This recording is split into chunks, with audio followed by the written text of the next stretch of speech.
There are more than 25 billion chickens walking the earth right now. We fry them, roast them, nuggets them, and consume them by the millions every single day without blinking an eye. Now close your eyes and think about the last time you saw a crow on a restaurant menu, or a seagull burger.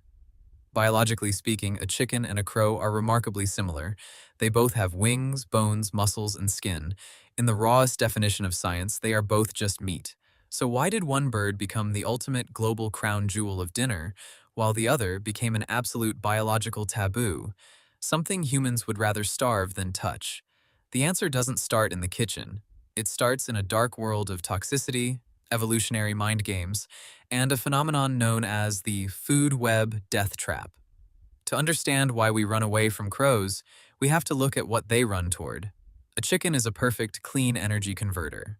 You feed it grains, seeds, and plants, and its body safely transforms those simple, cheap calories into predictable, delicious protein. It fits perfectly into human civilization. But a crow? A crow is not a farm animal that happens to be black. It is a highly intelligent, suspicious, and ruthless survivor. Crows don't wait for clean grain. They eat roadkill, rotting corpses, toxic human garbage, and literally anything decomposing on a city rooftop. And here is the golden rule of biology. An animal's meat is a literal diary of its life.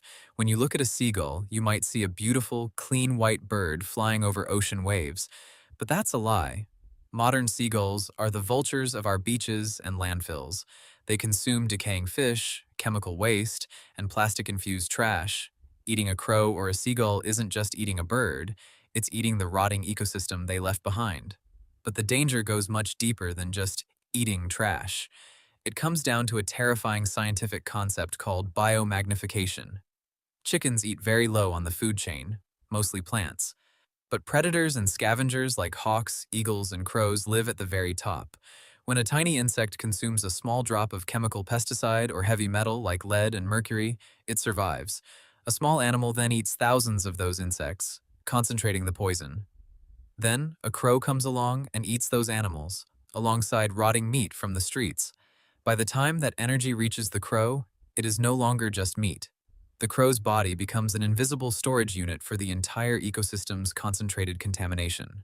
Mercury, lead, industrial toxins, and deadly parasites are packed tightly into its muscles. If you put a city crow on a dinner plate, you are essentially eating a biological sponge of human and environmental filth. Let's say you didn't care about the chemistry. Let's say you wanted to catch them clean and farm them. Well, nature has another roadblock: the psychology of domestication. A chicken or a turkey is biochemically designed to be kept. They are submissive, they grow fat on corn, and they can live calmly in a flock of 10,000 identical birds. Now try putting a crow in a cage. A crow is a criminal mastermind of the animal kingdom. They can solve multi-step puzzles, use tools, test locks, and escape. More importantly, they have facial recognition. A crow will literally remember the specific face of the human who tried to cage it, hold a grudge for years, and teach its children to hate you. You cannot farm an animal that spends 100% of its brainpower plotting its revenge against you. Predators and scavengers refuse to stand in a pen and grow fat for human consumption. It is terrible business. Over thousands of years, our ancestors turned this biology into a strict psychological rule. We built our civilizations around the clean, predictable grain eaters, and we pushed the predators away.